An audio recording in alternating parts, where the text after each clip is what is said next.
Welcome to Magic Moon Stories. Subscribe now.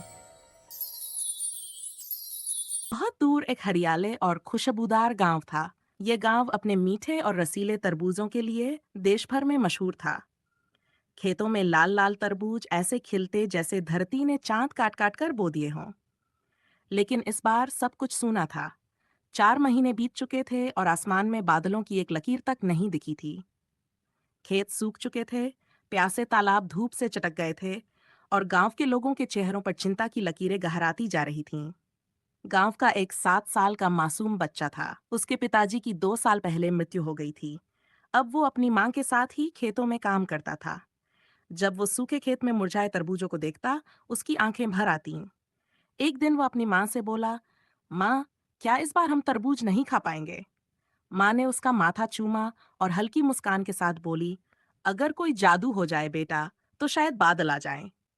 Guddu चुपचाप आकाश गांव के पास ही एक हरा भरा जंगल था, जिसे लोग तरबूजवन कहते थे। कहते हैं वहां रहती थी एक जादुई परी, तरबूजी।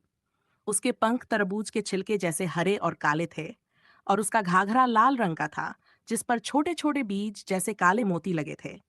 जब वह उड़ती तो मीठी तरबूज जैसी खुशबू फैल जाती। तरबूजी के पास एक खास शक्ति थी, बादलों से बात करने की। लेकिन वो शक्ति तब तक काम नहीं करती थी जब तक किसी मासूम के दिल से निकली सच्ची दुआ उससे न टकराए।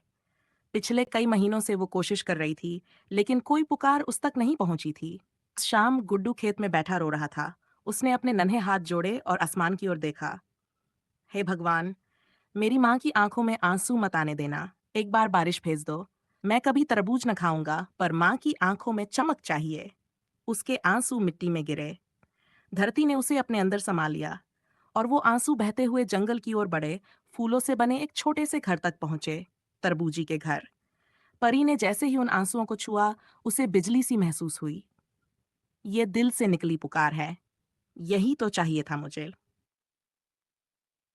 तरबूजी फौरन उड़कर आसमान तक पहुंची, जहां बादलों की सभा चल रही थी। वहां सफेद, काले और नीले बादलों का झुंड मंडरा रहा था। हे बादलों के राजा, उसने पुकारा। नीचे धरती प्यासी है। एक मासूम बच्चे ने पुकारा है। क्या आप सब मिलकर उसके गांव पर कृपा नहीं कर सकते? बूढ़ा काला बादल बोला, प्यारी परी, हम तो बरसने को तैयार हैं, पर हमें भावनाओं की अग्नि चाहिए। हमें वो मासूम विश्वास चाहिए जो आसमान को हिला दे। तरबूजी ने अपने हाथ आसमान की ओर उठाए, अपनी पूरी शक्ति उस मासूम दुआ में समेट ली, और वो पुकार हवा में फैला दी, बारिश आओ, जीवन दो। अचानक बादलों में गड़गड़ाहट हुई। नाचते हुए वो तरबूनीपुर की ओर बढ़ने लगे। भा- गुड्डू अपनी माँ के साथ खेत में बैठा था। तभी उसके गाल पर एक बूंद गिरी। वो चौंका। माँ, देखो, उसने चिल्लाकर कहा। और अगले ही पल एक झरझराहट की आवाज आई, और बादलों से झरझर पानी बरसने लगा। लोग दौड़कर बाहर आए, बच्चे नाचने लगे, गायें मुंह उठाकर आकाश की ओर देखने लगीं, और मुरझाए पौधों में जान आने लगी। गुड्डू ने आकाश की ओर देखा और मुस्कुराया। थैंक यू भगवान जी। तरबूजी ऊपर से ये दृश्य देख रही थी। उसकी आंखें भर आईं। उसने धीरे से कहा, थैंक यू गुड्डू, तुम्हारी मासूमियत ने धरती को फिर से हरा कर दिया। रात को गुड्डू की नींद में एक सपना आया। एक परी उसके पास आई, लाल हरी ड्रेस में, हंसती हुई, मैं तरबूजी हूँ, बारिश की परी।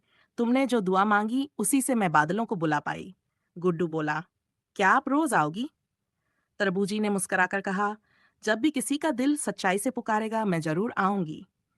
गुड्डू की आंख खुली, पर उसके तकिए के पास एक छोटा सा लहरा पंख पड़ा था। पुनीपुर में अब हर जगह हरियाली थी। तरबूज फिर से खेतों में लहलहा रहे थे। गांव के लोग कहते थे, इस बार के तरबूज पहले से भी ज्यादा मीठे हैं। गुड्डू की माँ ने खेत से पहला तरबूज तोड़ा और आसमान की ओर देखकर बोली, ये उस परी के नाम जिसने हमारे जीवन में जादू भरा। तरबूजी फिर से अपने फूलों के घर में थी। उसकी किताब में अब एक नई कहानी जुड़ गई थी, गुड्डू और उसका जादू। उसने आसमान की ओर देखा, एक बादल को इशारा किया और मुस्कुराकर बोली, चले चले किसी और गांव की प्यास बुझाने। क्योंकि जब तक मासूम दिलों से सच्ची दुआ निकलती रहेगी, वाटरमेलन फेरी का बिल्कुल चलता रहेगा।